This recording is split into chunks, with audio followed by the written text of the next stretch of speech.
नमस्कार, आपके साथ मैं हूं विद्यानाथ झा। भारतीय भोजन में अदरक का काफी इस्तेमाल किया जाता है, लेकिन अब अमेरिका के लोग भी अदरक का स्वाद चखना चाहते हैं और इसके फायदों को समझने में लगे हैं। अमेरिका के लोग हल्दी को अपने हेल्दी लाइफस्टाइल का हिस्सा बनाने में जुटे हुए हैं और तुलसी को बीमारियों से लड़ने के लिए तलवार की तरह इस्तेमाल करने में लगे हैं। अमेरिका सहित पूरी दुनिया में आयुर्वेद की लोकप्रियता बढ़ती जा रही है और आयुर्वेदिक इलाज के सकारात्मक परिणामों को देखते हुए अमेरिका ने कैंसर के इलाज में आयुर्वेद को आजमाने का फैसला किया है। इसी दिशा में अमेरिका के स्वास्थ्य विभाग ने एक महत्वपूर्ण फैसला किया है। इसके लिए यूएस डिपार्टमेंट ऑफ हेल्थ ने भारत के आयुर्वेदिक संस्थानों के साथ हाथ मिलाया है। अमेरिका अब आयुर्वेद तरीके से कैंसर के इलाज की संभावनाएं तलाशना चाह रहा है। इतना ही नहीं, अमेरिका के नेशनल इंस्टीट्यूट ऑफ हेल्थ ने अदरक की एक विशेष प्रजाति द्वारा कैंसर के इलाज पर 3,574 रिसर्च पेपर तैयार किए हैं। इसके अलावा NIH ने हल्दी से कैंसर के इलाज पर भी 1,161 रिसर्च पेपर तैयार किए गए हैं। इसके अलावा अमेरिका ने अदरक के फायदों पर 2,500 स्टडीज की हैं।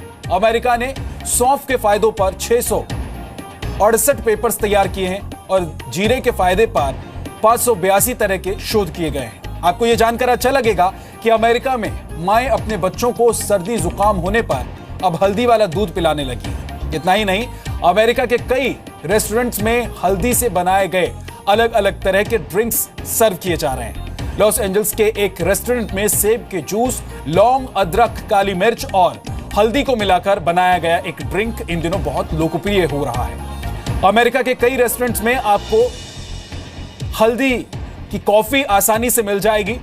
इसे टर्मरिक लेट कहते हैं।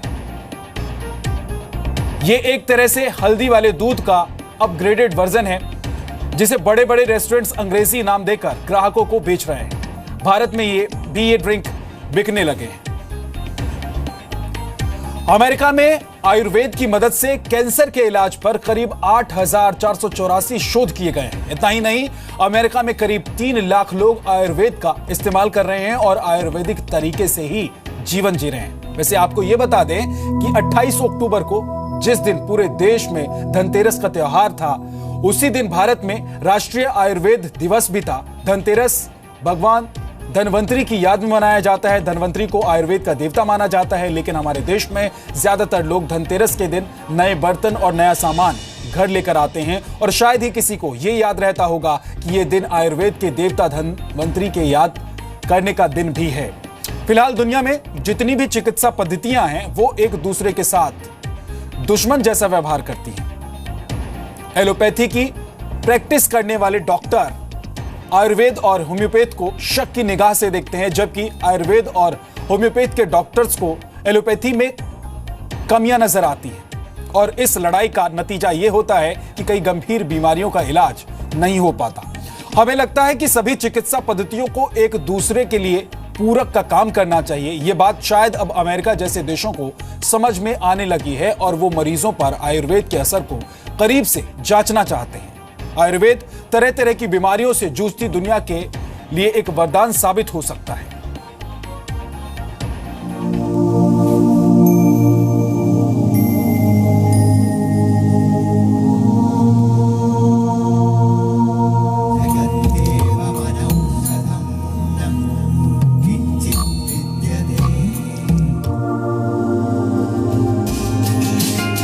औषधीय गुणों से भरपूर जो हल्दी वाला दूध आपकी माँ आपके बीमार पड़ने पर आपको पिलाती है, वो हल्दी वाला दूध अब अमेरिका में हेल्दी लाइफस्टाइल का हिस्सा बन गया है।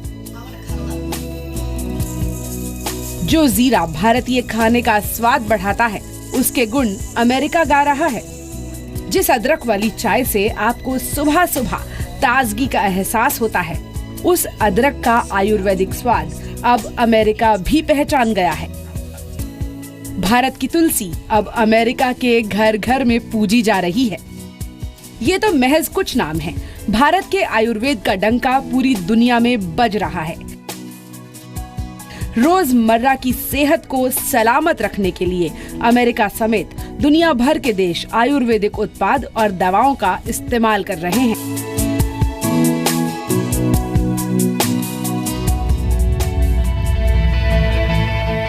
लेकिन अमेरिका ने आयुर्वेद की ताकत को पहचानते हुए इससे कैंसर का इलाज ढूंढने की तरफ कदम बढ़ा दिया है। अमेरिका के कई चिकित्सा संस्थान भारतीय आयुर्वेदिक संस्थानों के साथ मिलकर कैंसर के इलाज में आयुर्वेद की भूमिका को रिकॉर्ड कर रहे हैं। ऐसा इसलिए किया जा रहा है क्योंकि आयुर्वेद न सिर्फ कई गंभीर बीमारियों का इलाज करने में सक्षम है, बल्कि गंभीर बीमारियों से जूझ रहे लोगों के जीवन में गुणवत्ता लाने का काम भी करता है। नॉर्मली होता था कि जब हम कोई काउंसलिंग के लिए जाते हैं तो काउंसलिंग जनरलाइज्ड होती है, वो एक स्ट्रक्चर्ड होती है और वही सभी को हमें बताना होता है। लेकिन आयुर्वेद में ऐसा नहीं है। आयुर्वेद में हम लोग उस व्यक्ति की प्रकृति को सबसे पहले असेस करते हैं। प्रकृति मीन्स उसका जो natural, physical, mental, psychological, behavioural, spiritual, physiological, ये सारे एस्पेक्ट को हम लोग उसमें देखते हैं। भारत में आयुर्वेद का इस्तेमाल 3000 वर्षों से हो रहा है। करीब 40,000 तरह के आयुर्वेदिक फॉर्मूले चलन में हैं। लेकिन शोध की कमी की वजह से अब भी आयुर्वेद एक वैकल्पिक चिकित्सा पद्धति ही बना हुआ है। लेकिन अब देश और दुनिया में आयुर्वेद को बढ़ावा मिल रहा है। आप कह सकते हैं कि योग के बाद आयुर्वेद दूसरा ऐसा मेड इन इंडिया प्रोडक्ट है जो पूरी दुनिया में तेजी से लोकप्रिय हो रहा है। 2 heaping tablespoons of turmeric, 2 tablespoons of ground ginger, and it gives it that little extra kick to this latte. Yes. Then we're going to do 2 teaspoons of ground cinnamon. This is making 2, so we're going to do 2 tablespoons of coconut butter. Cheers! Cheers! Bharat में कई गंभीर बीमारियों के इलाज और मरीजों के जीवन को बेहतर बनाने के लिए आयुर्वेद पर गहरा रिसर्च किया जा रहा है। All India institute of medical sciences यानी एम्स में कैंसर के कई मरीजों पर एलोपैथिक इलाज के साइड इफेक्ट्स को कम करने के लिए आयुर्वेद का इस्तेमाल किया गया। और जब हम इसको साइंस ऑफ लाइफ बोलते हैं तो ये केवल एक ट्रीटमेंट का साइंस नहीं है, ये टोटल लाइफ के हर पार्ट को, हर एस्पेक्ट को डील करने वाली साइंस है। तो इस अप्रोच को अब मॉडर्न साइंस अब अडॉप्ट कर रही है, क्योंकि जब उन्होंने महसूस कर लिया है कि चीज़ें जनरलाइज्ड काम नहीं करती हैं, तो अभी इंडिविजुअलाइज्ड अप्रोच को लेके इवन अब मॉडर्न साइंस और मॉडर्न मेडिकल साइंस ये इस पे काम कर रही है। इसी चीज़ का यूज अब आयुर्वेद में ही पहले भी होता था, लेकिन अब ज़्यादा हम लोग कर रहे हैं। शोधकर्ताओं के मुताबिक एम्स में कैंसर के करीब 20% मरीजों ने साइड इफेक्ट्स की वजह से इलाज बंद कर दिया था। साइड इफेक्ट्स को कम करने के लिए पूरक थेरेपी के तौर पर आयुर्वेदिक दवाओं का इस्तेमाल किया गया। तो एम्स ने अपना जो इंटीग्रेटिव मेडिसिन सेंटर खोला है वो इसी लक्ष्य से खोला है कि कुछ उस पर रिसर्च हो और हम देखें कि कितना बेनिफिट एक एडिशनल थेरेपी की तरह ये कर सकते हैं, योगा या मेडिटेशन या आयुर्वेद। भारत में कई ऐसे मरीज हैं जो गंभीर बीमारियों के इलाज और रोजमर्रा की सेहत को अच्छा रखने के लिए आयुर्वेद का रुख कर रहे हैं और इसके बेहतर परिणाम भी महसूस कर रहे हैं। सब जो दिखा लिया, मैंने इंग्लिश दवाई बहुत करा चुकी, तो मैं सोचा आपकी और आयुर्वेदिक खिलाया जाए।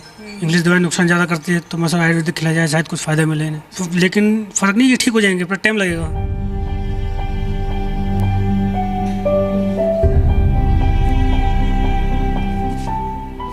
आयुर्वेद सिर्फ बीमारियों को ठीक करने का दावा नहीं करता, बल्कि ये जीवन जीने का तरीका बदलकर बीमारियों के लिए दरवाजे ही बंद कर देता है। और इसके नतीजे सिर्फ व्यक्ति को स्वस्थ नहीं करते, बल्कि उसके जीवन को पहले से बेहतर बनाते हैं। यही वजह है कि अमेरिका जैसे देशों में आयुर्वेद लेटेस्ट ट्रेंड बन गया है। यशस्विका के साथ पूजा मक्कड़, जी मीडिया, दिल्ली। आयुर्वेद दुनिया की सबसे प्राचीन चिकित्सा पद्धतियों में से एक है और इसे आप पूरी दुनिया को भारत की तरफ से दिया गया अनमोल तोहफा भी मान सकते हैं। पूरी दुनिया में आयुर्वेदिक प्रोडक्ट्स और दवाओं से जुड़ा बाजार अभी करीब 6,70,000 करोड़ रुपए का है। 2050 तक आयुर्वेद का बाजार $5 ट्रिलियन यानी कि 333 लाख करोड़ रुपए का हो जाएगा। और आपको यह जानकर बहुत हैरानी होगी और दुख होगा कि इस वक्त आयुर्वेद का सबसे बड़ा बाजार भारत नहीं बल्कि अमेरिका है, जो पूरी दुनिया के 41% आयुर्वेदिक उत्पादों का इस्तेमाल करता है। इसके बाद यूरोप का नंबर आता है, जो पूरी दुनिया से 20% आयुर्वेदिक उत्पादों का इस्तेमाल करता है। आपको जानकर अफसोस होगा कि जड़ी बूटी पर आधारित दवाओं और प्रोडक्ट्स के निर्यात के मामले में भारत चीन से भी पीछे है। चीन पूरी दुनिया में 13% हर्बल प्रोडक्ट्स का इस्तेमाल करता है, निर्यात भी करता है, जबकि आयुर्वेद की जन्मभूमि भारत से सिर्फ 2.5% हर्बल प्रोडक्ट्स ही दुनिया के बाजारों में पहुंचाते हैं। इस बात का एक दुखद आयाम यह भी है कि किसी दिन आपको ऐसी आयुर्वेदिक दवाइयां खानी पड़ सकती हैं जो मेड इन चाइना होंगी। अभी तक भारत के पेटेंट कार्यालय ने आयुर्वेदिक दवाओं से जुड़े सिर्फ 200 पेटेंट जारी किए हैं। इनमें से 11% पेटेंट विदेशी कंपनियों को मिले हैं, जिनमें चीन सबसे आगे है। यानी भारत आयुर्वेदिक दवाओं के पेटेंट बहुत धीमी रफ्तार से जारी कर रहा है। और दूसरी बात यह कि इसमें से ज्यादातर पेटेंट विदेशी कंपनियों को मिल रहे हैं।